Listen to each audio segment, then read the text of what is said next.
Lideramos el camino de la opinión pública y buscamos que la cultura del debate alcance consensos y soluciones a los problemas de nuestro país.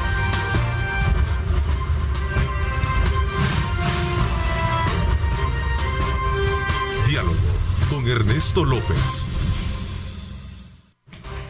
6 de la mañana con 30 minutos. Bienvenidos. Qué placer enorme estar nuevamente con ustedes. Como siempre, agradecemos a Dios Todopoderoso por darnos esa oportunidad de acompañarlos a esta hora de la mañana a través de nuestra señal que está a través de nuestros canales tradicionales y por supuesto también a través de la era digital. Así es que gracias a aquellos que ya están pendientes de sintonizarnos a través de nuestras plataformas digitales. Qué bueno que vamos más allá de nuestras fronteras y por supuesto, como siempre, para llevarles a ustedes los diferentes puntos de vista que conciernen a los temas que están vigentes en nuestro país. Bienvenidos a este martes 15 de marzo. Vamos de inmediato a hacer un análisis sobre la continuación de la coyuntura actual a raíz de toda la situación que se ha generado en el tema de transporte y las deliberaciones que se han hecho en torno a si existe legalidad o no y de conformidad a lo que establecen las leyes. Hay que destacar que en las últimas horas hemos visto una actividad digital del presidente en su cuenta, en la cual él habla precisamente de la necesidad de que todos, respetando la ley, todos nos entendemos.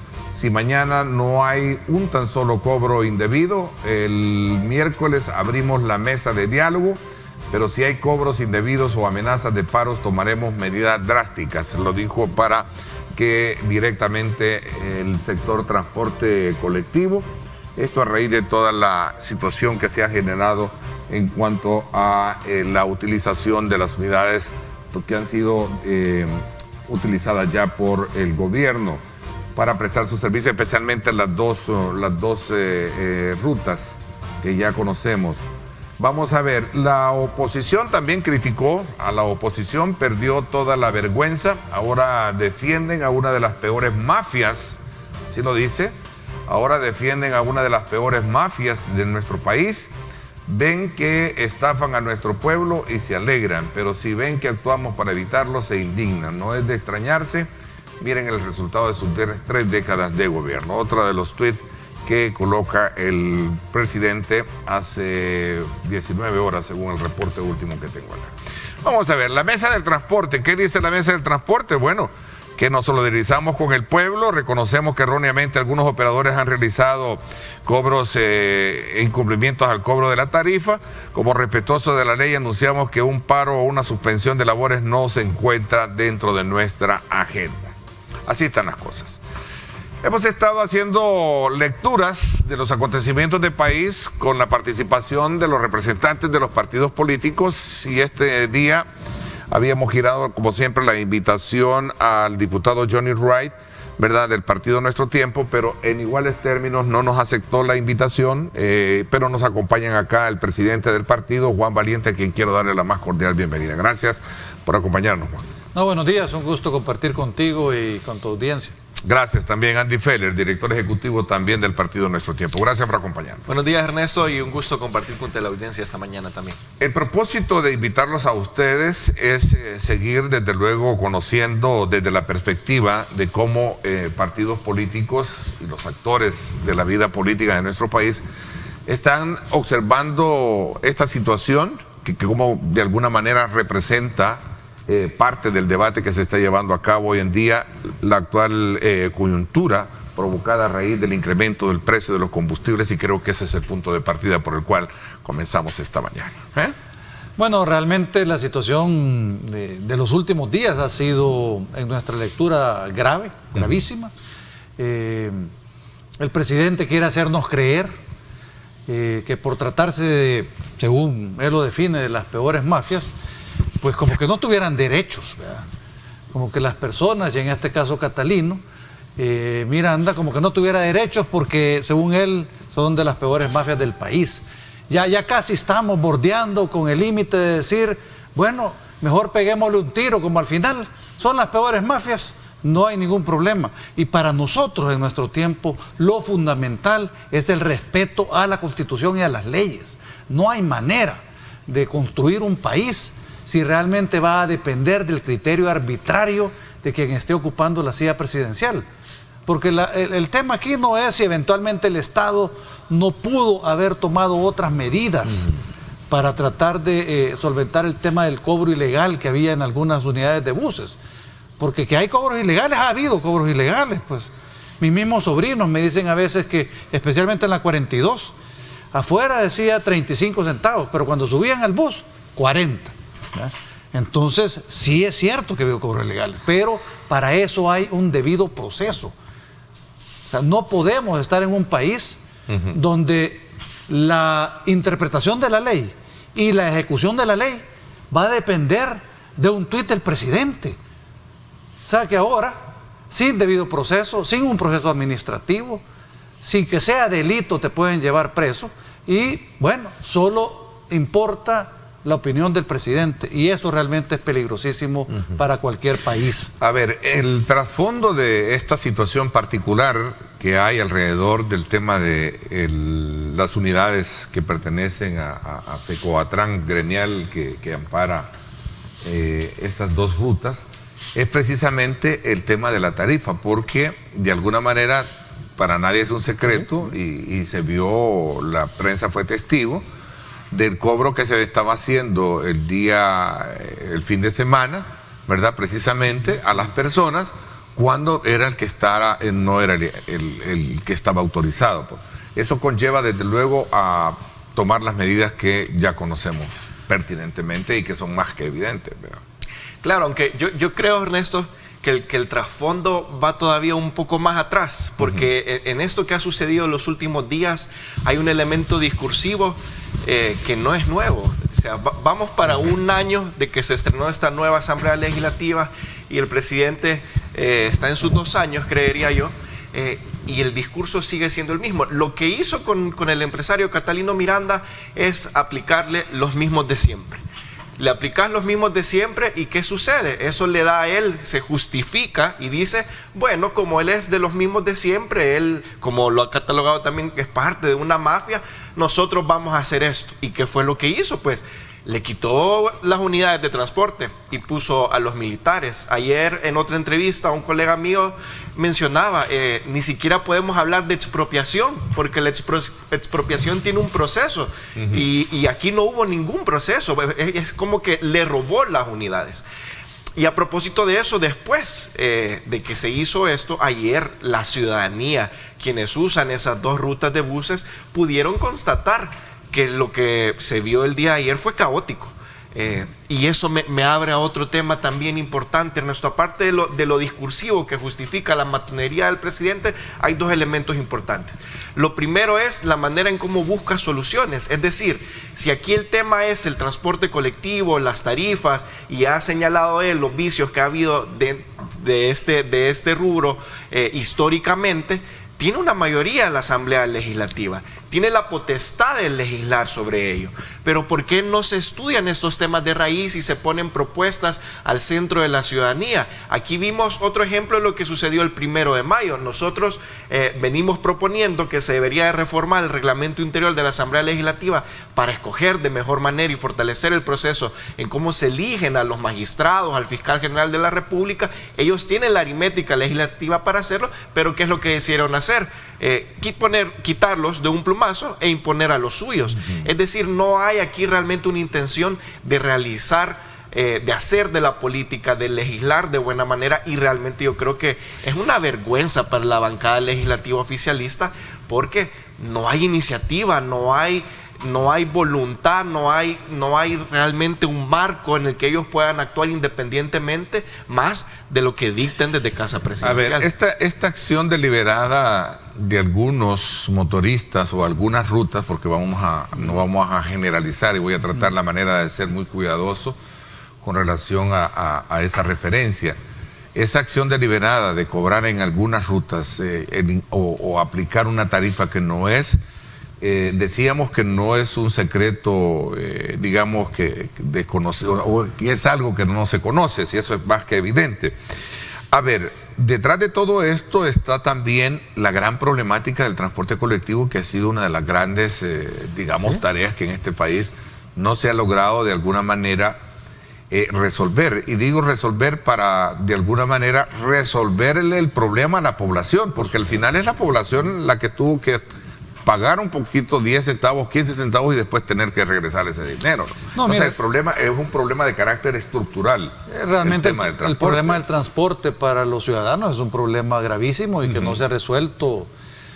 Yo todavía recuerdo cuando mi primo, que en paz descanse, Mario, propuso que se pusiera el metro aquí en el país, y eso fue hace por lo menos unos 25 años.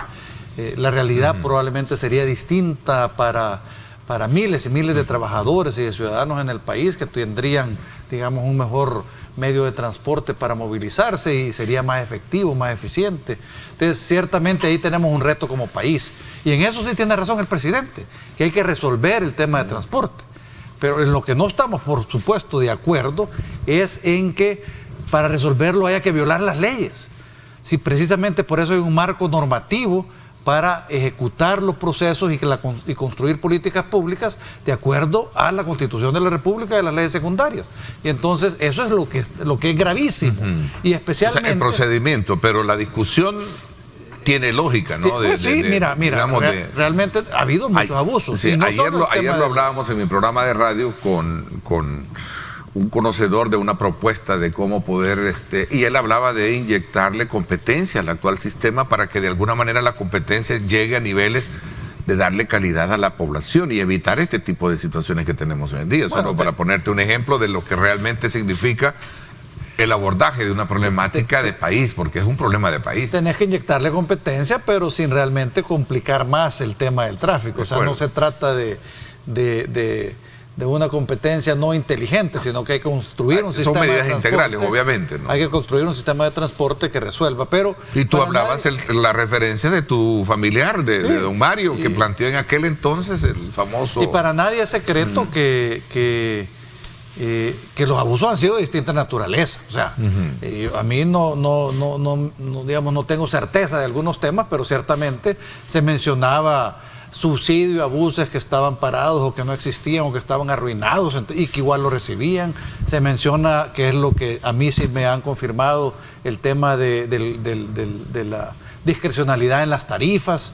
Pero bueno, la realidad también es que los transportistas enfrentan una condición muy particular. Por supuesto que tienen una concesión del Estado que les da, digamos, ciertas preferencias, en el sentido de que no a cualquiera se le da la posibilidad de servirle a los ciudadanos, pero debería tener ciertas exigencias. Entonces, yo creo que... Ahí está la parte medular de la discusión. Sí, que hay que... Concesiones le das, pero a cambio de...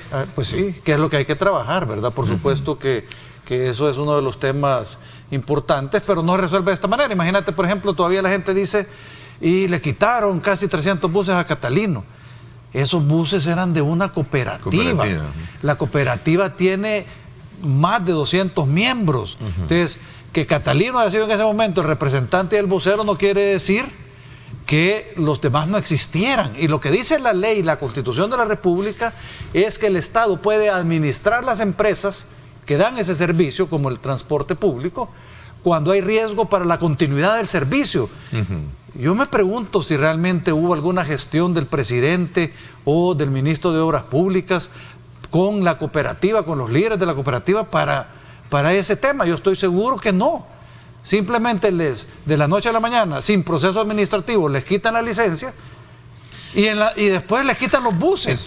Entiendo que existía una, digamos, como una especie de comisión, ¿verdad?, donde tenían un diálogo, porque quieras o no, también hay que ser honestos y ver el otro lado de la moneda. Tú no puedes estar también manteniéndote con una tarifa, digamos, cerrada o con techo, sabiendo que tenés que la materia prima con la cual movilizás se está incrementando semana a semana, cada 15 días, en este caso son las variables entonces la idea era buscarle un poquito la solución al problema. Y a propósito de esa comisión, un día antes de que lo detuvieran, Comisión Nacional del Transporte, estaba él sentado en Casa Presidencial. Y 24 horas después de haber estado sentado en Casa Presidencial, pues ya estaba en Bartolinas. Eso es un mensaje claro de las garantías o las no garantías que hay en este país, Ernesto.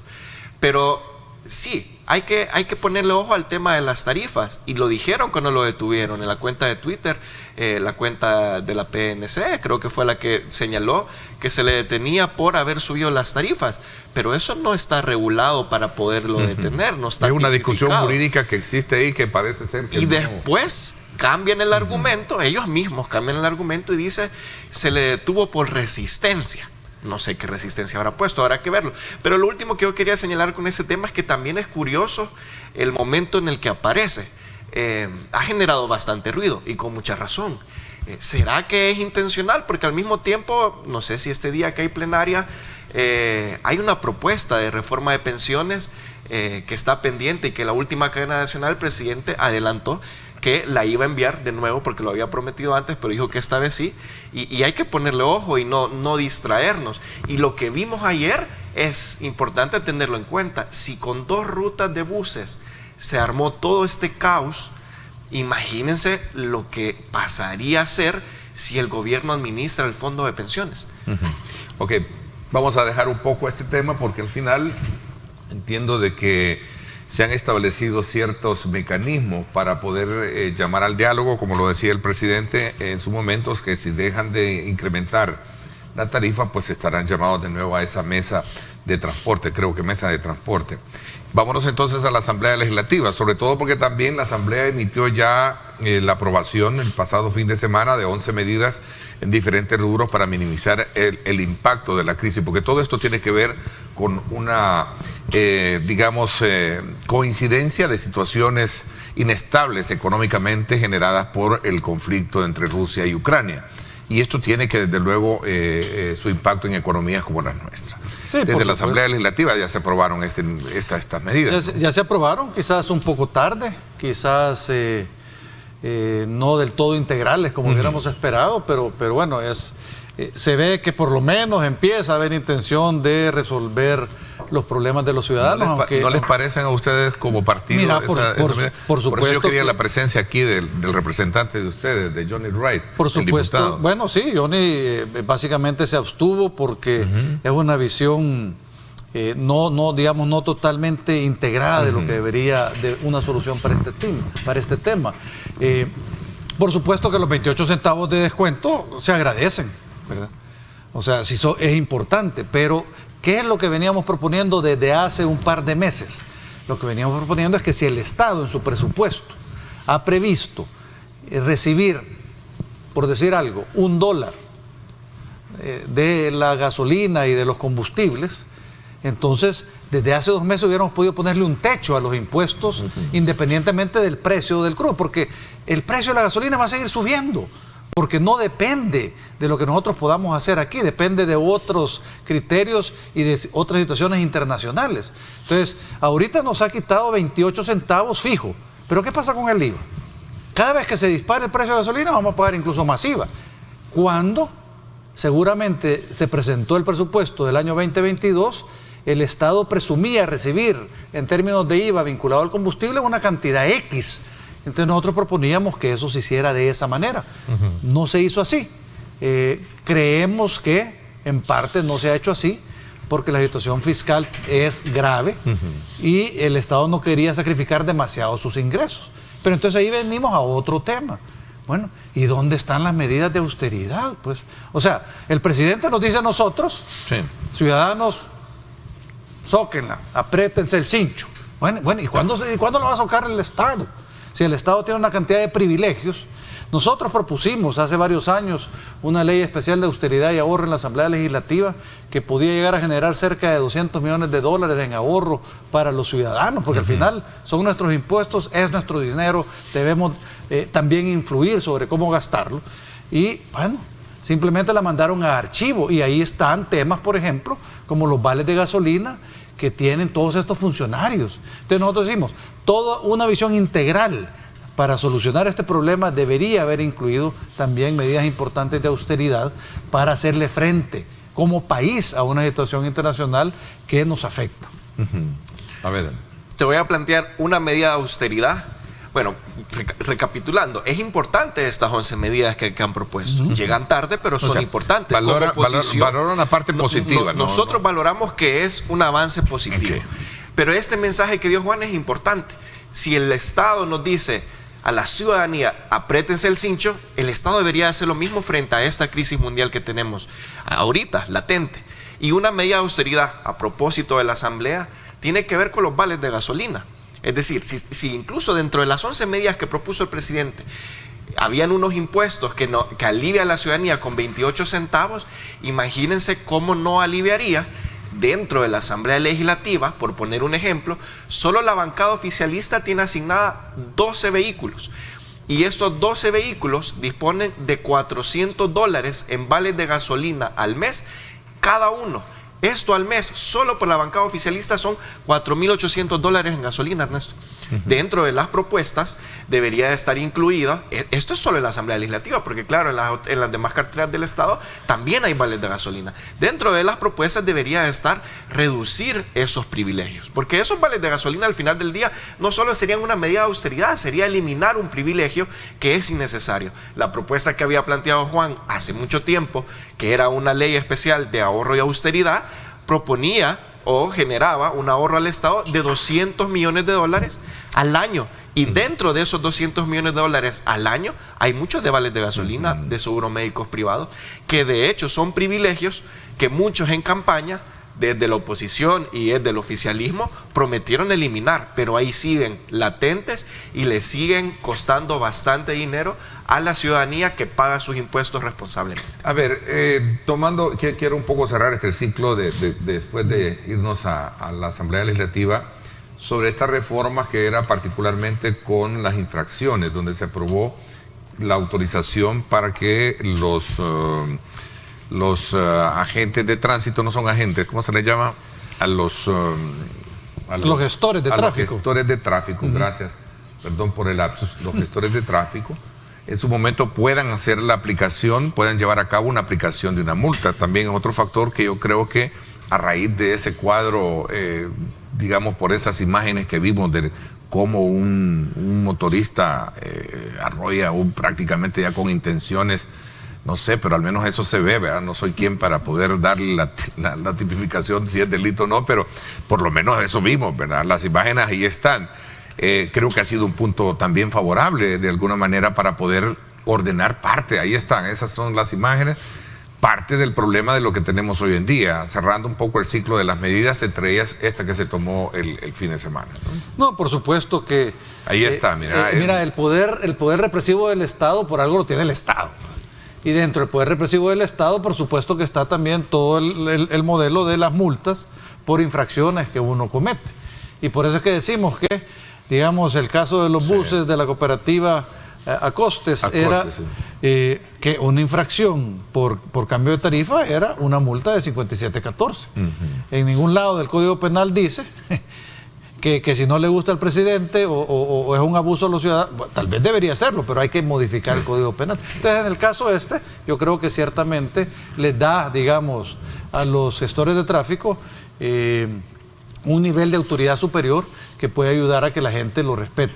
Esperamos que ellos reciban, obviamente, el entrenamiento adecuado, no solo para porque dirigir. en la calle lo que necesitamos es respeto, y sí, a veces nosotros supuesto, como también respetamos también nuestras leyes. Entonces, vos viste ahí que parecía un intento de homicidio. Claro, o sea, una cosa... sin querer pretender pero llevarla si de vuelta, pero es evidente. Es una cosa grave. Ok, solo quería cerrar este ciclo. Veamos, ustedes tocaron un tema bien importante que también fue motivo de ser abordado recientemente desde el Ejecutivo, que es el tema relacionado con las pensiones, que viene desde el mes de septiembre posponiéndose la presentación de un proyecto que verdaderamente de reforma o nueva ley que verdaderamente resuelva un problema serio. ¿Cómo se está viendo desde la perspectiva de ustedes como partido y cuáles son los aportes también que a lo mejor sean mostrados para ser aportados en esa discusión? Yo creo que algo importante que nosotros a lo que hacemos un llamado realmente desde la oposición, y claramente siendo un partido que tiene representación en la Asamblea Legislativa, es un llamado al diálogo. O sea, el mismo presidente ahorita con todo lo que pasó ayer con los transportes, lo caótico que fue, el último tuit que leías tú, que estaba en pantalla, hacía un llamado al diálogo en la mesa de transporte. un tema tan importante con las pensiones, es importante que haga un llamado al diálogo con las demás fuerzas políticas también. Yo creo que debería de agotarse ya. Están a punto de cumplir un año de esta legislatura, no han tenido la capacidad de legislar por cuenta propia, y es importante que rompan con este discurso de minimizar a la oposición, de marginar a la oposición, y de realmente de sentarse y dialogar. Fíjate que me voy a salir un poco, perdón, con el tema, pero la política en el mundo y en América Latina está cambiando bastante, y yo he seguido bastante este cambio de mando que ha habido en Chile, con el triunfo del presidente Boric, que reciente ha tomado el mando. Y realmente es ejemplar la forma en cómo él está haciendo un llamado al diálogo con las fuerzas políticas que no piensan igual a la de él. Incluso con este ejemplo que acabamos de ver, Ernesto, del conductor que arrolla al gestor de tráfico. Es decir, es como una carga de odio que tenemos constantemente como ciudadanía, y la política no debería ser un caldo de cultivo más para más odio. Debería dar el ejemplo en la ciudadanía que estamos dispuestos a dialogar. Entonces, en primera instancia, con las pensiones, diálogo. Y segundo, transparencia. Hemos visto cómo en los últimos años ya hemos retrocedido en materia de transparencia. Hace poco sacaban un reporte, una organización, en cuanto a los puntos que ha caído El Salvador por opacidad en la información pública. No hemos tenido ni siquiera respeto ni iniciativa para transparentar el uso de los fondos públicos. Entonces, ¿cómo se le va a proponer a la ciudadanía, si el discurso ahorita es que el Estado debería de administrar esas pensiones, cómo se le va a proponer eso, administrarle sus ahorros, si no le van a decir cómo? Yo creo que eso es importante. A ver, Juan, también en ese mismo sentido, nos vamos a la pausa. Entonces me están pidiendo pausa, son las 6:57. Cuando regresemos ampliemos un poquito este tema, porque la expectativa que hay es si va a venir a resolver el problema que no se ha logrado resolver desde que se estableció esa reforma ya por el 89, 87, 88, ¿verdad? Y si verdaderamente va a lograr llenar las expectativas y de qué forma. Vamos a hablar de esto cuando regresemos, 6:57. Gracias por estar con nosotros.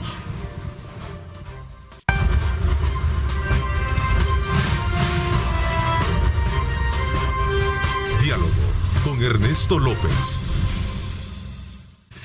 Bien, gracias nuevamente por estar con nosotros. Continuamos conversando y haciendo el análisis con Juan Valiente y Andy Feller, ambos del partido Nuestro Tiempo, sobre la situación coyuntural del país, y hablamos un poco sobre este tema de la reforma al sistema de pensiones, que ha venido siendo un tema de discusión desde hace muchos años. Y desde que se llevó a cabo la reforma en el 98, voy a hacer la corrección, en el 98, 96, 97 que comienza la discusión, y en el 98 que entra precisamente ya todo el sistema de administración nuevo. A ver, te había quedado darte la palabra con ese tema. Bueno, mira, yo creo que hay varios temas que resolver con la reforma de pensiones. Uno de los temas muy importantes a resolver es precisamente cómo le damos cobertura de pensión a todos aquellos ciudadanos de la tercera edad o ya en edad de jubilación que nunca cotizaron o que no pertenecían al sistema formal de la economía, que es básicamente el 76% de la población en esa edad, porque los cubiertos con el sistema formal de pensiones solo somos el 24% de la población que merece ese beneficio. Entonces hay que ver también, primero, qué se va a hacer y cómo se va a garantizar que todas esas personas de la tercera edad tengan algún ingreso mínimo que el Estado pueda garantizar para, digamos, sobrevivir, ¿verdad? Para tratar de llevar una vida lo mejor posible. Luego está el tema de los que estamos cubiertos por pensiones.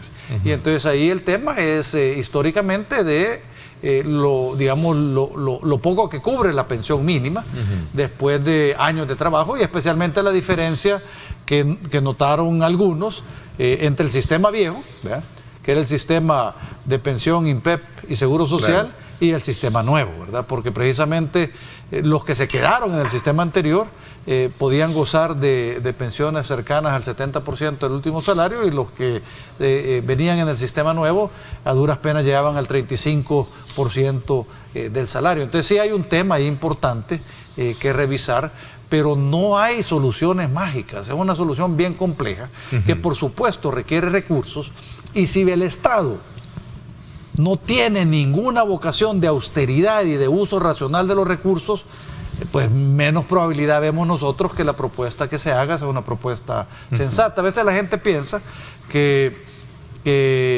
las pensiones puede tener una solución mágica, ¿no? Sí, o sea, un cambio en la pensión puede significar más de $1.000 millones al año para el Estado en egresos que ahorita no los tiene. Entonces hay que empezar a tener medidas claras de austeridad para precisamente generar recursos para poder atender esta necesidad tan sentida de la gente.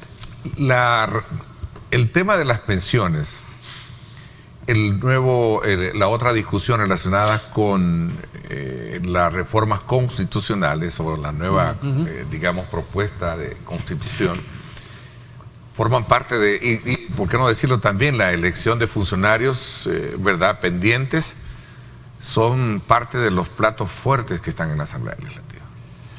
Bueno, sí, realmente son algunas de las propuestas que este gobierno ha hecho o que ha ofrecido y que todavía no ocurren. Yo me imagino que el tema de las pensiones, nuestra lectura es que viene pronto y que probablemente en un poco coyuntura que se ha creado con el tema del transporte público pueden surgir otros temas a los que se le quiera restar un poco la luz. Pero realmente lo que nosotros preferiríamos es que hubiera un esfuerzo serio de diálogo y debate con los especialistas para construir una solución que funcione. Porque también el tema de las reformas constitucionales es un punto... Es otro que está pendiente. Yo quería abonar lo último con esto del tema de las pensiones. Realmente hay que recapitular y lo lamentable es que hay poco que recapitular, porque la propuesta que hizo el presidente dijo, la promesa que hizo fue el 15 de octubre y desde entonces se ha venido postergando sin explicación alguna. Después de esta última cadena nacional nos anuncia que no pasa de esta semana, que va a enviar esta reforma a la Asamblea Legislativa. Y después de esa cadena nacional, varios de los diputados de la bancada oficialista empezaron a tuitear reforma de pensiones, como quien asegura que viene esta reforma de pensiones. El problema es, y por eso nosotros hemos hecho un llamado al diálogo y a la transparencia, que no se sabe nada de esta propuesta de pensiones. Lo único que se sabe es lo que han comunicado algunos sindicalistas afines al gobierno, que han puesto dos cosas sobre la mesa. La primera es expropiar, es decir, quitar a las AFP de la ecuación y nacionalizar las pensiones. Ese es un debate profundo, es algo delicado y desde ya nosotros advertimos que no es algo que debería de pasar con dispensa de trámite en la Asamblea Legislativa. Debe seguir un proceso amplio y profundo. Y lo segundo que han puesto sobre la mesa es que el retiro de pensión para los pensionados sea en comparación del 70% del último salario cotizado. Esto, para varios economistas, es un dato alarmante, porque el gobierno no tiene la capacidad económica para darle eso a los pensionados. Por eso es que una mesa de diálogo y un debate amplio al interior de la Asamblea Legislativa es necesario porque, la reforma de pensiones está llegando en un momento crítico para la economía nacional y de frente a la crisis mundial que estamos viviendo. Y se han puesto propuestas sobre la mesa que básicamente con las que no le alcanza al Estado. Es decir, están platicando, están abordando temas que no pueden cubrir. Y hay precedentes, malos precedentes sobre estos temas, por ejemplo con el Bitcoin, un tema sumamente opaco, donde el Estado salvadoreño, por presunción, ha perdido dinero. Digo por presunción, suposición, porque no han sido transparentes con el manejo de las compras o la inversión en criptomoneda que ha hecho el Estado. Lo mismo puede suceder con las pensiones. Vuelvo y repito, y para mí es el más claro ejemplo, Ernesto. Si con 2 rutas de buses el día de ayer fue caótico, imagínense con este tema de las pensiones, si lo manejan de forma opaca. Debería de tener a tu criterio lo que decías desde un principio, un diálogo como tal. Mira, en honor al tiempo que se nos está yendo, tengo acá también otro tema que me gustaría conocer desde su punto de vista, el surgimiento de estos nuevos partidos de cara a las elecciones del 2024. Fuerza Solidaria está de alguna manera mostrándose ya como el interés de participar, ha solicitado ya el número de firmas para poder ser inscrito y por supuesto también la polémica alrededor de los partidos tradicionales que están de alguna manera, algunos yéndose a este partido político. Bueno, mira, por supuesto que los ciudadanos interesados pueden organizar partidos políticos que les interesen. A nosotros obviamente nos sorprende que haya algunas personas detrás de este nuevo partido político que han tenido evidentemente hechos oscuros en su pasado y que por lo menos para nosotros no son personas de total confianza, ¿verdad? Y bueno, y creemos que eso debe ser un tema que los ciudadanos deben valorar a la hora de decidir si le van a dar la firma o no para constituirse como partido político. Pero en principio todos los ciudadanos tienen derecho a ser representados, ¿verdad? Incluso por aquellos que nosotros creemos que no tienen las cualidades para ser funcionarios públicos y ciertamente vamos a esperar que pase. Creemos que hay obviamente un interés político detrás, ¿verdad? Como muchos deben saber, la luna de miel entre Gana y Nuevas Ideas y el presidente de alguna manera parece estar terminando y entonces es posible que estén tratando de promover nuevos partidos políticos para siempre tener un bloque oficialista en el territorio y en la Asamblea Legislativa, ¿verdad? De cara a lo que es el 2024, ¿qué trabajo está haciendo el partido que ustedes representan? Digo, para poder de alguna manera consolidar la presencia de nuevos cuadros, ¿verdad? Vamos a una elección, tres elecciones, no, serían dos, ¿verdad? La de alcalde, diputados. Y la presidencial también. Y la presidencial, 3 serían, ¿verdad? Sí. Estamos hablando de 3 elecciones. Bueno, de momento nosotros al interior de nuestro tiempo nos estamos fortaleciendo un poco más. De hecho, recientemente han habido unas incorporaciones al Consejo Directivo. Eric Iván Ortiz, que fue candidato en estas pasadas elecciones, está liderando la dirección de asuntos políticos del partido. Giovanni Maravilla se acaba de incorporar y está liderando la dirección de asuntos electorales. Es decir, al interior del partido nos estamos fortaleciendo y nos estamos preparando para el 2024 de frente también a los resultados que obtuvimos en esta. Tenemos un diputado en la Asamblea Legislativa, pero no olvidamos también que fuimos tercera fuerza política en algunos lugares importantes. En la capital fuimos tercera fuerza política. En Antiguo Cuscatlán fuimos tercera fuerza política a nivel legislativo, al igual que en Santa Tecla o Nuevo Cuscatlán. Es decir, sobre la mesa electoral hay bastantes temas que estamos estudiando y nos estamos preparando y realmente estamos convencidos que nuestro tiempo para la siguiente elección va a ser la alternativa política. Y el reto que tenemos de inmediato, digamos, para esa elección es realmente ya preparar a esos cuadros con los que vamos a convencer a la ciudadanía que somos la opción de contrapoder para el 2024. A ver, hay un elemento, hay un actor, mejor dicho, en todo esto que tiene que ver con, y que ustedes de alguna manera han sido escépticos o críticos de cómo se están configurando la estructura de instituciones que velan precisamente por el tema de la institucionalidad en el país. Hablemos del Tribunal Supremo Electoral. En ese contexto también, ¿cuál es el, digamos, factor de confianza y de seguridad que ustedes tienen? Porque en más de alguna oportunidad la oposición ha criticado precisamente bajo esa corriente o esa tendencia de saber cómo se están configurando todos estos actores de la vida política electoral del país. Bueno, tú esperarías que un tribunal, especialmente en el área electoral, sea un tribunal independiente, sea un tribunal imparcial y que garantice realmente una mesa nivelada para la competencia que vamos a tener. Y solo te voy a dar un dato. Nosotros nos reconocieron como partido político en julio del año 2019. Y entonces, conforme la ley, nos incorporamos a una instancia dentro del Tribunal Supremo Electoral que se llama Junta de Vigilancia Electoral. Y la Junta de Vigilancia Electoral tiene, pues obviamente, miembros propietarios, suplentes, tiene un equipo de trabajo que ayuda a la auditoría, especialmente el tema del padrón y el tema de los DUIs y el tema de la administración del proceso electoral. Y nuestro tiempo, desde el 2019, no tiene ningún apoyo para la realización de su trabajo en el Tribunal Supremo Electoral. Y hay otros partidos políticos, especialmente el partido oficialista, que llegó después y ya tiene los recursos. Espero que eso aclare tu duda sobre el Tribunal Supremo Electoral. Ok, me parece que de alguna manera también ustedes están dándole seguimiento a todas las reformas que se están llevando a cabo, porque entiendo que hay reformas en la Asamblea Legislativa y precisamente eran el punto de partida de tener acá a su diputado, porque ese ha sido, digamos, motivo de mucha cuestionamiento a todo ese proceso de cómo quieren manejar, por ejemplo, el tema del voto en el exterior, de la cual hay una parte medular que según la oposición, lo voy a mencionar así para dejarlo bien claro, no confía, sobre todo sobre el método, mecanismo o la forma de poder generar esa confianza de votación de alrededor de cuántos salvadoreños tenemos allá en los Estados Unidos y qué grado de representatividad o impacto podría tener en una elección X. Sí, esa es una reforma importante y justamente tú lo has señalado, Ernesto, que ha llamado la atención para mal de muchos analistas, de miembros de la oposición, e incluso dentro del oficialismo también, porque esto es algo que puede prestarse a fraude y es algo que hay que estudiar.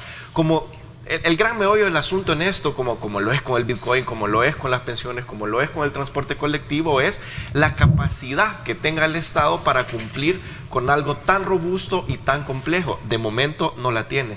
Y por último, con esto quiero cerrar, Ernesto, porque tú mencionabas algo importante del seguimiento que nosotros estamos dando de las instituciones. Y con este tema de institucionalidad hay algo de lo que no mucho se habla y no tiene que ver con las instituciones públicas, tiene que ver con el poder mediático. Estamos de frente a un gobierno, a un régimen autoritario que ha entendido muy bien qué hacer con el poder mediático y que tiene medios de propaganda, desde los estatales hasta los digitales en el anonimato, que se encargan de sembrar un discurso, de sembrar ideas e incluso de dividir a la misma ciudadanía a través del odio. Este es un tema importante con el que la ciudadanía debe prestar atención, porque, ojo, esto va en dos vías. Desde la oposición política, en cómo nosotros contrarrestamos las mentiras, los falsos argumentos e incluso la humillación política, y la segunda vía es la ciudadanía y la prensa independiente que deje constancia y evidencia de que estos medios de información o de desinformación nos encarrilan hacia un discurso oficialista que simplemente cumple con propaganda y no con información. ¿Se han detenido ustedes a examinar directamente estas reformas, todo este sistema de elección de voto en el exterior?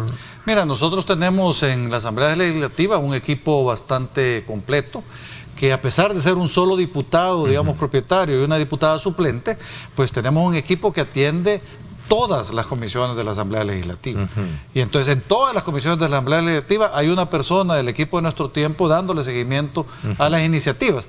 En el caso, hay muchas. Y en el caso muy en particular de este, que es como la almendra de la existencia de los partidos políticos. No, lo que te iba a decir es que hay muchas que ni siquiera pasan por las comisiones, ¿verdad? Que son la cantidad quizás innombrable de dispensas de trámites que este gobierno ha impulsado a través de la Asamblea y que llegan a última hora al Pleno, las pasan con dispensa y las aprueban casi inmediatamente, pero hay algunas que sí han tenido un poco más de espacio, como esto de las reformas electorales. Entonces sí estamos dándole seguimiento. Los ciudadanos deben recordar el problema gravísimo que ocurrió en las elecciones internas de Nuevas Ideas y la manipulación grave que hubo de DUIs y a través de los celulares en las votaciones que se hicieron y todo lo que pasó y las denuncias que hubo de los precandidatos. Entonces yo sí creo que hay alertas y hay ejemplos suficientes en el pasado para que nosotros tengamos cuidado con lo que se decide para el futuro. ¿Que queremos que voten los ciudadanos salvadoreños en el exterior? Por supuesto que queremos que voten. Todos los ciudadanos tenemos el derecho de votar y participar y de ser también candidatos en un proceso electoral, pero tiene que hacerse de una manera adecuada. Esa es la gran pregunta. Si ustedes tenían, voy a ir a la conclusión, solo voy a una pausa y regreso con las conclusiones de este tema, con el cual quería cerrar un poco el análisis de la coyuntura con el espacio que le correspondía al partido Nuestro Tiempo, con estos temas medulares, ¿verdad?, que nos llevan a recapitular parte de lo que hoy en día es el debate vigente que se encuentra. Elecciones, bueno, la crisis actual del momento, elecciones, reformas constitucionales y este punto medular sobre las reformas electorales y el voto en el exterior, el mecanismo, la forma, que son partes esenciales para la vida y la existencia de los partidos políticos como tal. Voy a la pausa, no me cambien, 7-15 minutos.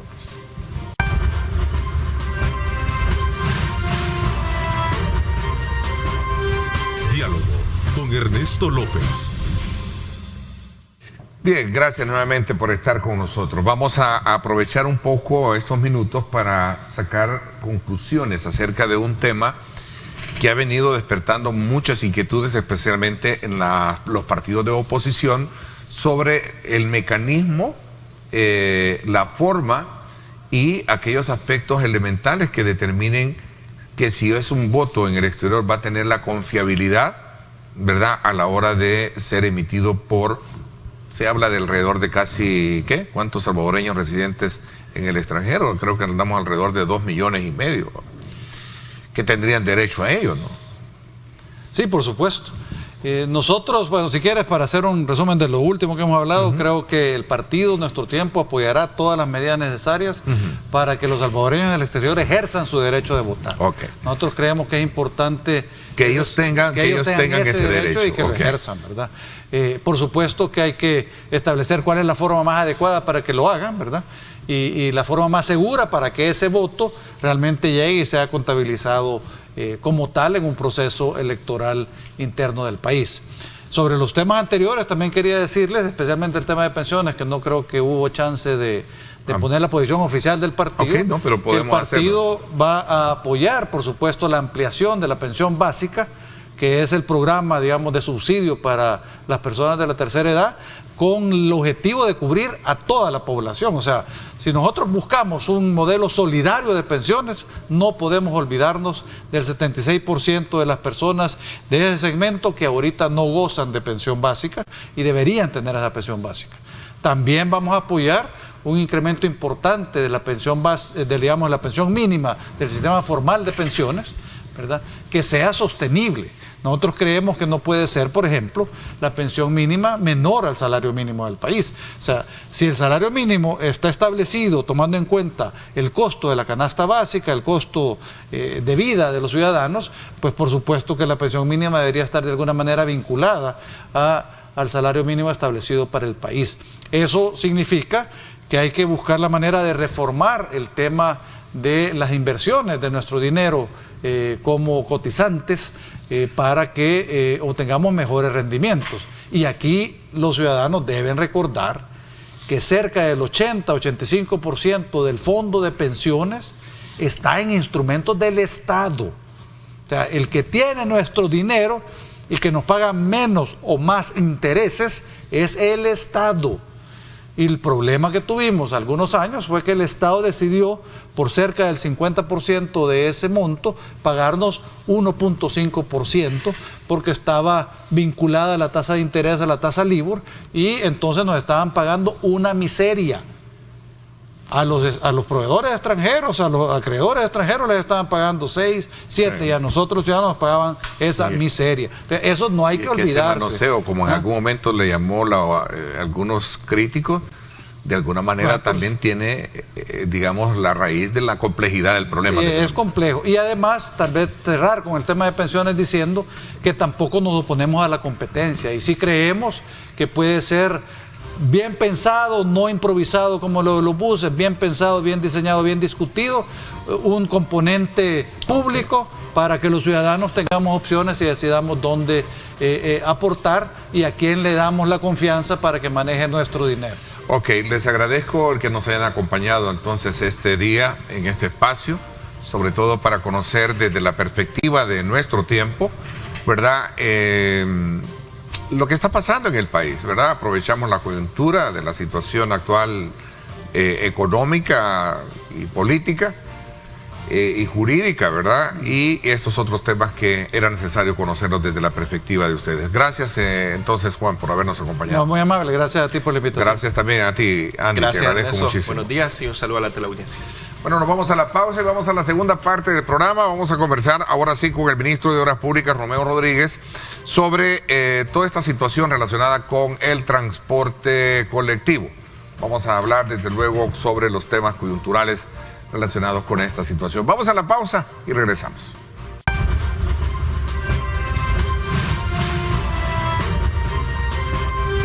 Diálogo con Ernesto López. Bien, gracias nuevamente por estar con nosotros a esta hora de la mañana. Son las 7:25. Quiero darle la más cordial bienvenida al ministro de Obras Públicas, Romeo Rodríguez.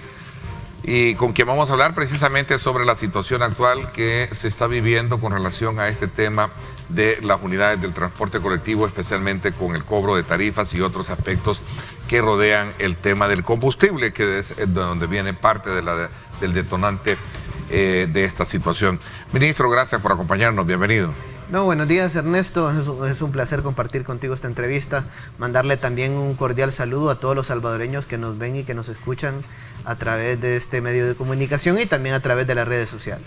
Así es, ministro, ¿cuál es el estado actual de la situación a raíz de la intervención que tuvo que hacer el gobierno, la autoridad, frente a estas unidades que pertenecen a estas dos rutas, 42 y la 152?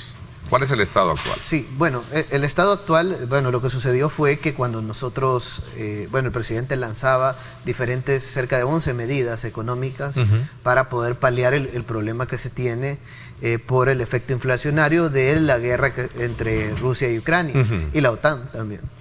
Entonces se ha creado un efecto inflacionario debido al incremento de los precios del petróleo y todos los productos intermedios, que hay muchos productos que provienen justamente del petróleo, gas licuado, por ejemplo, entre otros. Entonces, el presidente anunciaba algunas medidas como, por ejemplo, la suspensión por 3 meses del Cotrans, la suspensión también del impuesto de guerra y también otras medidas importantes para poder aliviar nuestra economía y el bolsillo de los salvadoreños.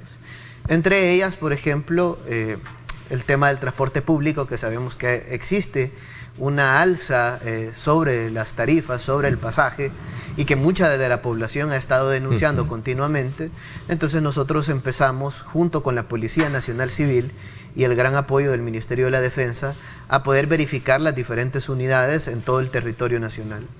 Se han tenido más de 100 controles vehiculares. Estos 100 controles vehiculares han identificado a 215 conductores que han infringido las leyes de tránsito de nuestro país, que han incrementado la tarifa, es decir, en muchos casos la tarifa era de 20 centavos y la incrementaban a 50 centavos. Incluso algunos encontramos que estaban cobrando 75 centavos cuando la tarifa debería ser 20 centavos. Entonces, nosotros... Bueno, de entrada esto es una ilegalidad. De entrada es una ilegalidad. O sea, porque la autorización es pongámosle 35 centavos y le estaban cobrando, ¿cuánto? ¿10 centavos más, 15? En algunos casos hasta el 100% o más del 100%, ¿verdad? Entonces, la tarifa al final varía de acuerdo al lugar de destino. Las rutas tienen diferentes pasajes que están autorizados. La tarifa varía por el Viceministerio de Transporte, pero esta tarifa, el tema es que el pliego tarifario, es decir, el pliego de las tarifas en el transporte colectivo en el país, ha sido validado con los empresarios del transporte público en su momento y fue publicado en el Diario Oficial. Es decir, fue negociado con ellos y se publicó en el Diario Oficial. ¿Qué pasa cuando ellos incrementan la tarifa? Están incluso incumpliendo el mismo pacto que ellos hicieron en algún momento. Y no solo eso, ya están infringiendo la ley. Entonces, como infringen la ley, nosotros hemos tenido que colocar infracciones de tránsito a través de la Policía Nacional Civil. También se ha estado haciendo que se devuelva el pasaje. Las unidades que han incrementado la tarifa, el pasaje, pues se ha tenido que devolverle el dinero a todos los usuarios que han abordado esa unidad. Y lo hemos visto en diferentes videos que se han publicado en redes sociales, que han transmitido incluso los medios de comunicación, donde se han realizado este tipo de acciones. ¿Por qué? Porque no vamos a permitir que en el país se irrespeten las leyes como se ha hecho en el pasado. Ya no estamos en los gobiernos de Arena, ni en los gobiernos del FMLN, donde los empresarios mandaban en el Viceministerio de Transporte y mandaban al gobierno. Ahora quien manda en el Viceministerio de Transporte y quien manda en el gobierno del presidente Nayib Bukele se llama pueblo salvadoreño. Y solo a él nos debemos en todas las acciones que realizamos. Y por eso es que se han tenido que colocar infracciones de tránsito, se ha tenido que hacer que devuelvan lo robado, porque eso es robarle al pueblo salvadoreño cuando le están cobrando más de pasaje. Y además, pues se han tenido que realizar otro tipo de acciones, porque incluso nosotros tenemos un pliego tarifario que tiene que ser puesto en un lugar visible en la unidad del transporte público. Incluso esto tiene su penalidad al no ponerlo. Tiene su multa, su infracción. Muchas de las unidades pues no colocan esto, pero lo que encontramos en algunas de ellas fue que estaban falsificando documentos y con la firma del Viceministerio de Transporte. Es decir, si la tarifa era de 20 centavos, le ponían que valía 75 centavos, o le ponían que valía 50 centavos.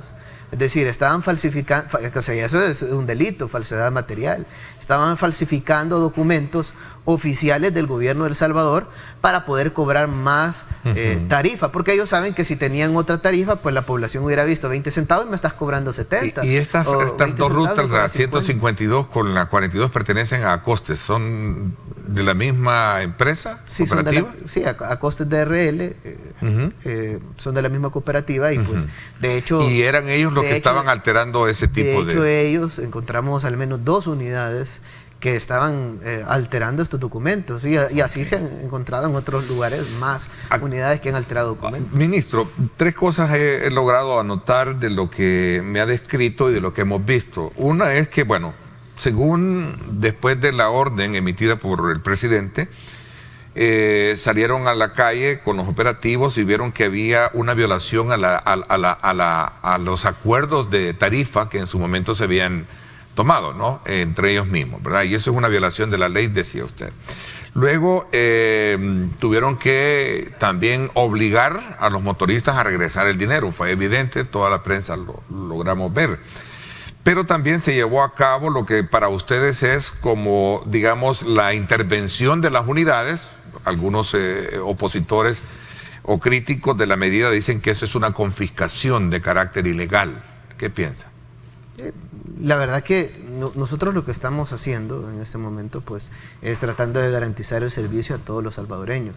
Es decir, lo que sucedió en el tema, en este caso de Catalino Miranda, fue que, bueno, primero que incumplió y cometió una ilegalidad. En este caso pues ya es la Fiscalía General de la República, la Policía Nacional Civil quien se encarga de este tema, pero todos lo pudimos ver que pues está preso en este momento, fue capturado.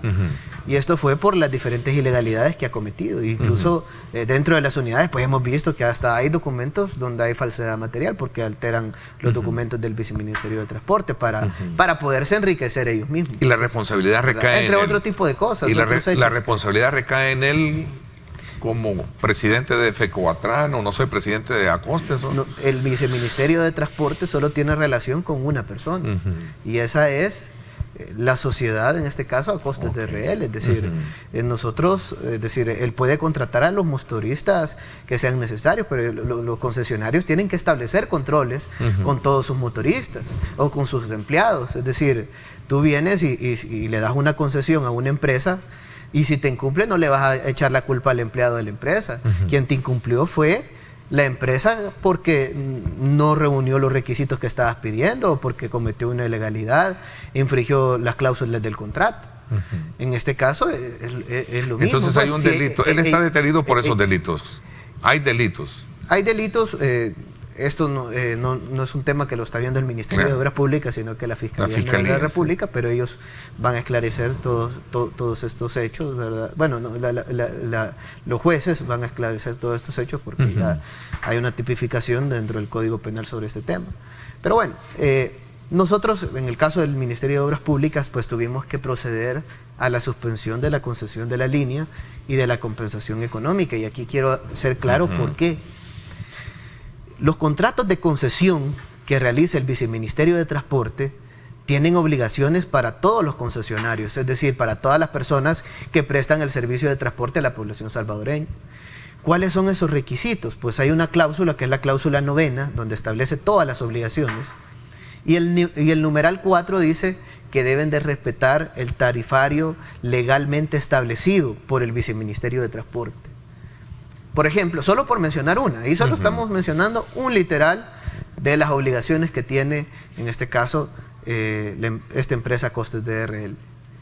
Pues nosotros solo en 2 días detectamos más de 40 infracciones de tránsito justamente por el incremento de la tarifa y también por falsedad material en documentos donde alteraban la tarifa autorizada por parte del Viceministerio de Transporte. Y no solo eso, sino que también hay otros incumplimientos que existen dentro del contrato, las condiciones de las unidades, que no son óptimas condiciones, no se tienen los requisitos necesarios en las pruebas de humo, por ejemplo, las pruebas de gases que se realizan a las unidades. Hay unidades que no deberían de estar circulando. Les hemos suspendido subsidio en muchos casos, la compensación económica que se le da, porque tenía unidades que no estaban circulando o tenía unidades que no estaban en óptimas condiciones, entre otro tipo de cláusulas pues, que lamentablemente pues, se han incumplido. Entonces se tuvo que proceder justamente a la suspensión del contrato de concesión. Entonces, en este caso, pues, el Viceministerio de Transporte, por interés público, tenía que de alguna manera garantizar el servicio a todos los pasajeros, en este caso de la Ruta 42 y de la Ruta 152. Entonces, ¿qué es lo que se ha hecho y cuáles son las actividades que se están realizando? Pues tenemos el apoyo de todas las instituciones de gobierno, porque este gobierno trabaja de manera articulada. Todas las instituciones nos han brindado su apoyo con diferentes vehículos, incluso la Alcaldía Municipal de San Salvador, nos ha estado apoyando también el Ministerio de Vivienda, con unidades de transporte, el Ministerio de Economía, el ISTA, y otras carteras de Estado que también han estado motoristas, recurso personal, que fue un tema polémica. Y para todo el apoyo, pues el Ministerio de la Defensa ha sido vital para poder realizar toda la logística. Nos han apoyado con motoristas para poder... ¿Siguen ellos conduciendo las unidades? Sí, ellos nos están apoyando para conducir las unidades militares. y para garantizar también la seguridad. También en la Policía Nacional Civil nos está apoyando para ambas cosas también, para garantizar la seguridad de la población salvadoreña. Son alrededor de 300 unidades. Son 293 unidades en total. Pero ¿Están circulando todas, ministro? No están circulando todas, tenemos circulando 150 unidades. Esa es más o menos la cantidad y con esa incluso estamos sobrepasando pues incluso la demanda que se tiene de pasajeros en horas pico. ¿Por qué digo esto? Porque todos los salvadoreños vieron ayer por la tarde, por ejemplo, todas las personas iban sentadas y estábamos... Pero en la mañana sí fue un poquito el caos, ¿no? Según lo podemos apreciar. En la mañana pues... nosotros estuvimos ahí con el Viceministerio de Transporte realizando diferentes ajustes y pues la población salvadoreña puede ver que ahora ya se está brindando el servicio con normalidad. De hecho, si tú puedes revisar, pues esta mañana... Ya no hubo ese problema de ayer. Que ahí ya no lo sacaron los medios de comunicación o los periódicos, ¿verdad? Ahí no dicen nada. Pero nosotros le dimos el servicio a la población. La población estaba contenta, primero porque era un servicio ágil, eficiente.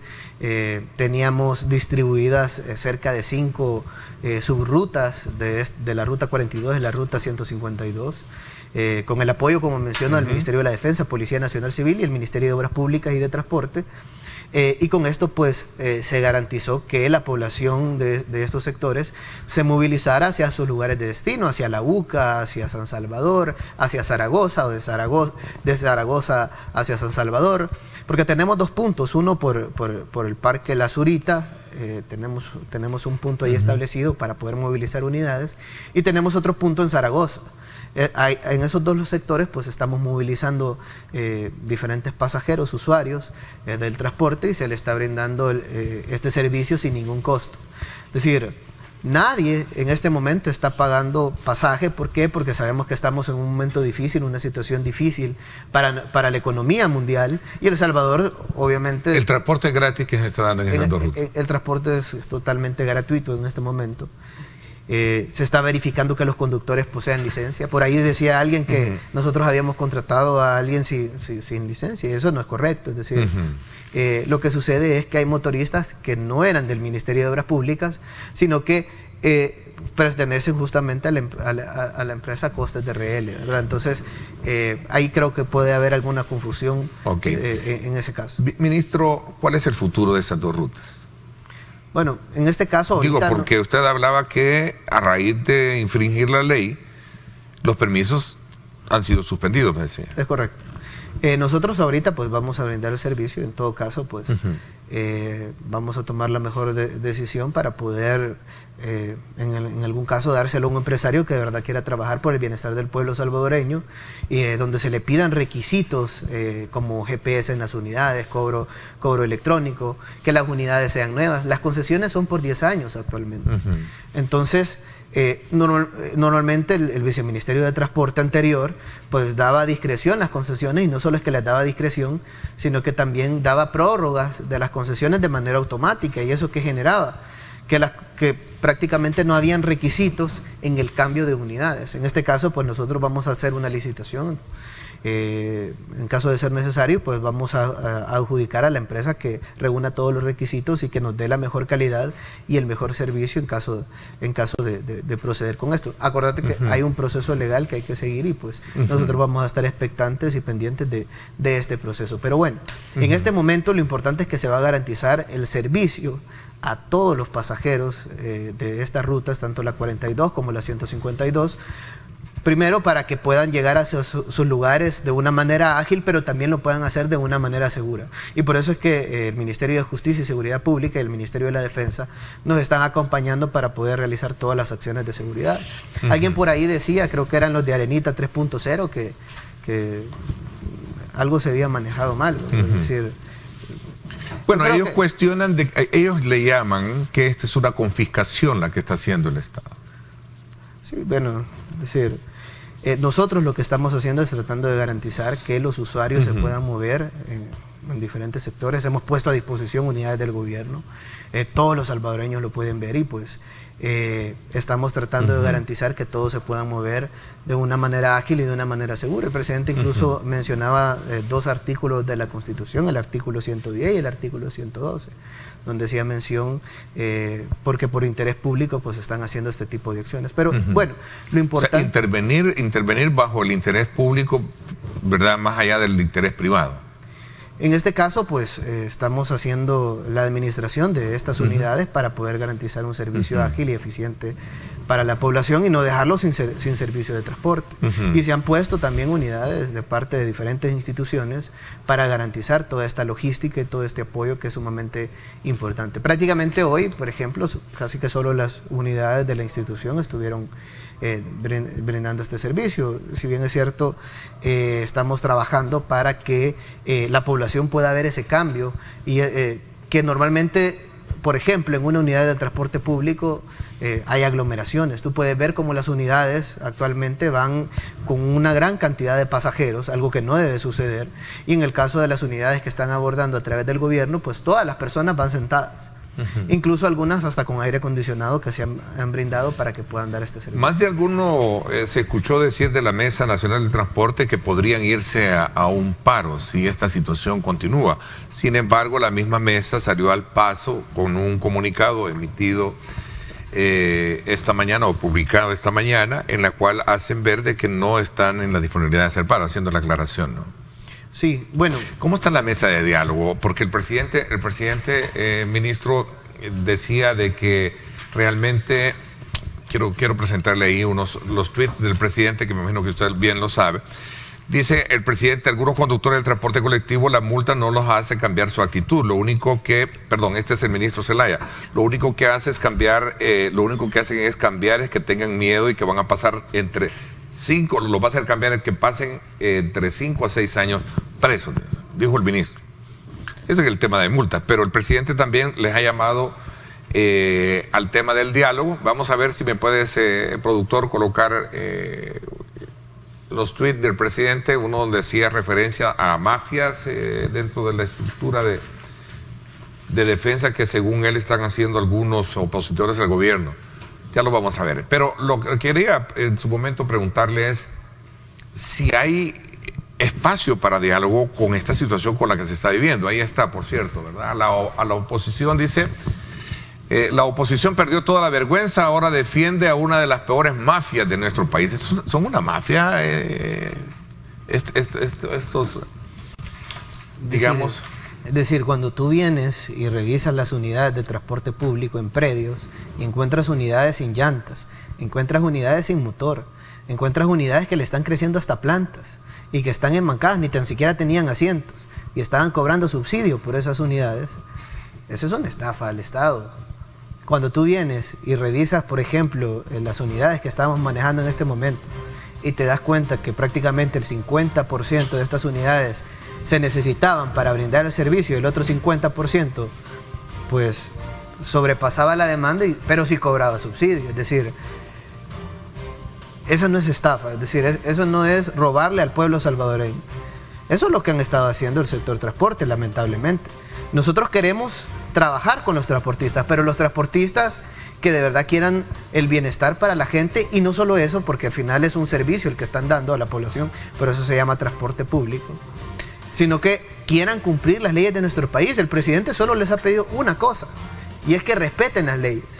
Y ni tan siquiera eso quieren hacer, es decir, tienen un contrato de concesión, existe una ley de tránsito y transporte terrestre, y no quieren ni tan siquiera cumplir las leyes de El Salvador, pero sí quieren más subsidio, pero sí quieren incrementar la tarifa, pero sí quieren que el gobierno les dé más recursos o que le cambie la flota, es decir, quieren que el gobierno les dé más recursos, quieren cobrarle más a la población a través de un pasaje más alto, pero no quieren ni tan siquiera cumplir las leyes de El Salvador. Es decir, no podemos permitir este tipo de hechos. Acá lo primero es, ¿queremos reunirnos con ellos y establecer una mesa de diálogo? Sí. Pero media vez garanticen que las leyes de nuestro país se van a respetar. Y eso lo anunciaba el presidente y les decía, bueno, respeten las leyes de El Salvador y nosotros nos vamos a sentar el día miércoles. Y le hacemos nuevamente el llamado a los empresarios del sector transporte. Nosotros no es que estamos en contra de ellos, al contrario, queremos trabajar con ellos, queremos hacer las transformaciones que el sector transporte necesita, pero para poder llegar a hacer esas transformaciones necesitamos que también ellos pongan de su parte, y en este caso cumpliendo las leyes. Es decir, ¿cómo vas a estar infringiendo las leyes de El Salvador? Es decir, eso no pasa en ningún país. Incluso hay otros países que las penas son hasta carcelables en todo caso, y acá pues tienen infracciones de tránsito, tienen una serie de cosas, y lamentablemente pues están haciendo caso omiso a todas las acciones. Pero la mesa de diálogo está para el día de mañana miércoles, según lo que decía el presidente. Si en dado caso dejan desisten de la idea de estar cobrando más de la tarifa. Sí, nosotros con el mayor de los gustos nos vamos a seguir reuniendo, y de hecho las reuniones son para mejorar la calidad y mejorar el servicio hacia los usuarios, y eso de alguna manera les va a traer también beneficios a ellos, porque el gobierno está en toda la disposición de apoyarles. Nosotros no es que queremos ponerles infracciones, no es que queremos decomisarles las unidades, no es que nosotros queremos estar en este tipo de acciones. Nosotros lo que queremos nada más es que las leyes de nuestro país se respeten de verdad, y eso es lo único que se les está pidiendo. Vamos a trabajar con ellos, queremos trabajar con ellos, pero siempre y cuando respeten las leyes. Es decir, no pueden seguir jugando, porque están jugando con la gente, están jugando con el bolsillo de los salvadoreños, y nosotros no lo vamos a permitir. Este gobierno tiene toda la voluntad para cambiar el sector transporte, y vamos a hacer todo lo necesario para poderlo hacer. Y nosotros queremos hacerlo juntos con ellos. Pero si ellos no lo quieren hacer con nosotros, infringiendo las leyes de tránsito, pues va a ser tema de ellos. Nosotros siempre vamos a avanzar a esos cambios y esas transformaciones que se necesitan en este sector. Ok. Facultar a los gestores para imponer multas de tránsito es un tema que también quisiera aprovechar a hablarlo con usted. Voy a una pausa última y regresamos.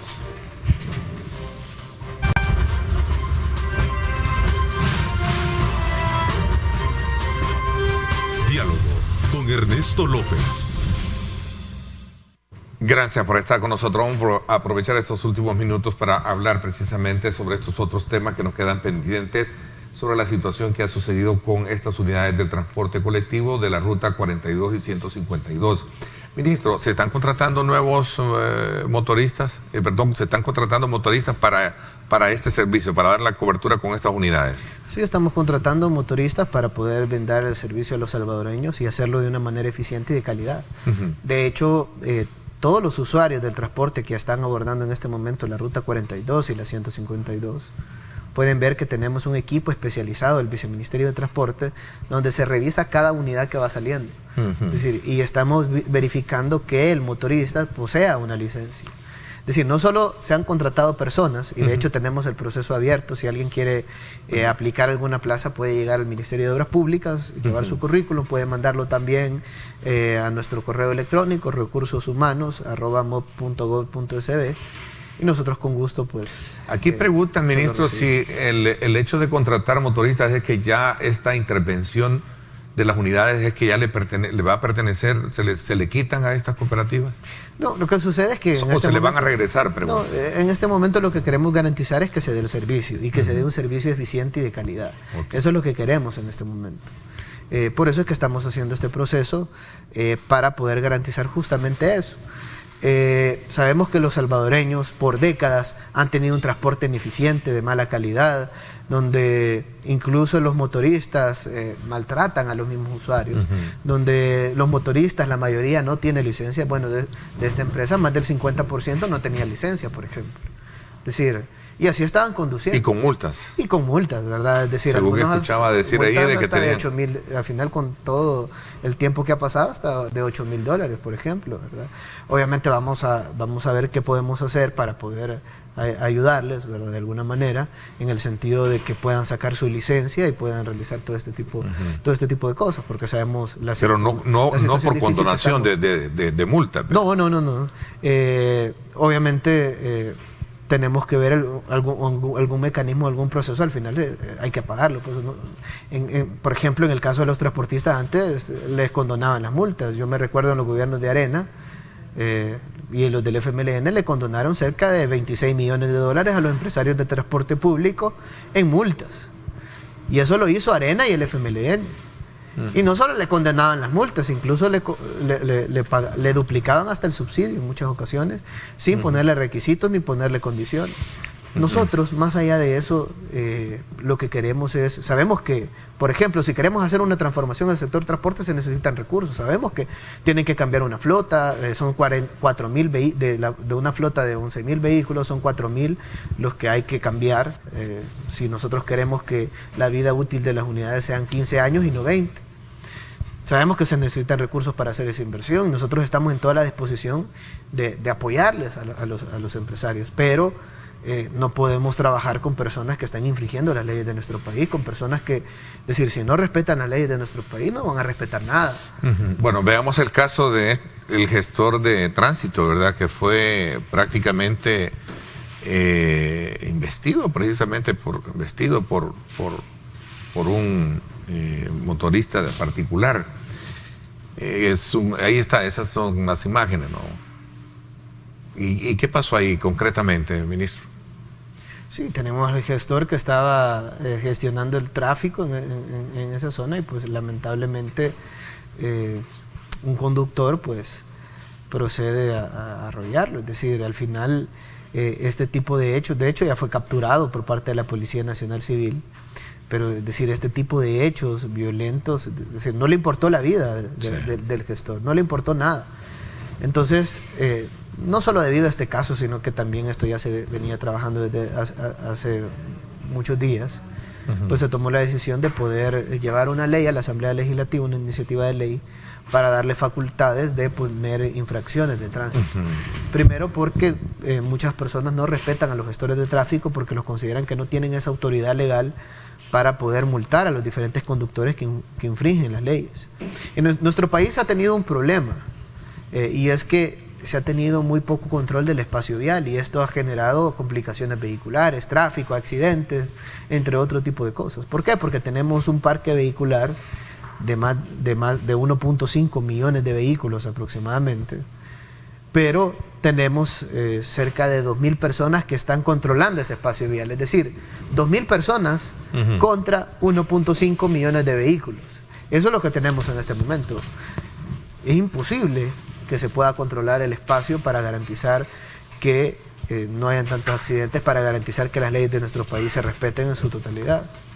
¿Qué es lo que han hecho los países del primer mundo? Pues lo que se ha hecho es poner otro tipo de tecnología, en este caso, pues sistema de fotomultas, semáforos inteligentes que puedan captar la placa, que puedan identificar la cantidad de vehículos que circulen en una intersección y de acuerdo a esto cambiar de color de rojo a verde, pero no solo hacen eso, sino que también capturan la placa de los vehículos que van a una excesiva velocidad o se pasa el semáforo en rojo, o también realizan otro tipo de infracciones de tránsito y esto lo podemos ver a través de este sistema de fotomultas. Me preguntan de hecho, acá. nosotros, solo quiero mencionar esto, nosotros tenemos en este momento en licitación el proyecto de semaforización inteligente y sistema de fotomultas. Todas las empresas interesadas, tanto nacionales como internacionales, pueden participar, pueden buscar las bases en Comprasal, y ahí se puede meter en las redes del Ministerio de Obras Públicas, del Viceministerio de Transporte o de Fovial, y ahí puede ver las bases de licitación que las hemos publicado para que puedan participar.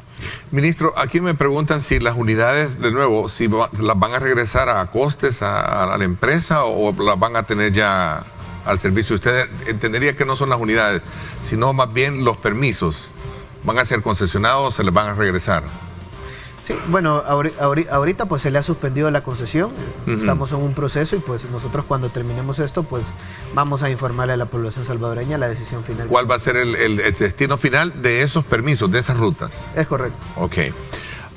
Bueno, el tiempo se me fue, ministro, le agradezco muchísimo que nos haya acompañado y nos haya dado su punto de vista con relación a todos estos elementos sueltos dentro de lo que es la discusión que hay en torno a esta intervención que se ha hecho de estas unidades que habían experimentado incremento en las tarifas de cobro a los usuarios de estas dos rutas. Vamos a estar más a la expectativa y deteniéndonos un poco para conocer qué es el curso que va a seguir de esta situación. Gracias por habernos acompañado. Gracias a ti, Ernesto, y también mandarle un saludo a los salvadoreños, decirles que vamos a seguir trabajando como gobierno del presidente Nayib Bukele para día a día cambiar la vida de todos. En este caso, pues estamos operando rutas de transporte colectivo para poder mejorar la calidad y el servicio dentro de esta ruta que actualmente está operando el gobierno de El Salvador. Pero así también pues hay otros proyectos de transporte en los cuales estamos trabajando y que de alguna manera esperamos que vayan cambiando la vida de todos los salvadoreños. Estamos en estudios de factibilidad, otros ya se terminaron los estudios y pues estamos trabajando en las observaciones de los proyectos y esperamos muy pronto pues traerle nuevas obras a los salvadoreños, que al final esas obras pueden cambiar la vida de muchos, y eso es al final el objetivo de la obra pública o de los proyectos o de todas las acciones que se realizan en el gobierno del presidente Nayib Bukele, cambiar la vida de los salvadoreños. Ok, gracias, ministro. Por mi parte, esto es todo por hoy. Arriba, mi gente, ya listos para llevarles a ustedes, como siempre, lo mejor. Ahí están, vemos, va parte del staff ya listos para llevarles a ustedes esa energía. Continúen con nuestra programación. Gracias, pásenla bien y como siempre recuerden lo más importante, amar a Dios sobre todas las cosas.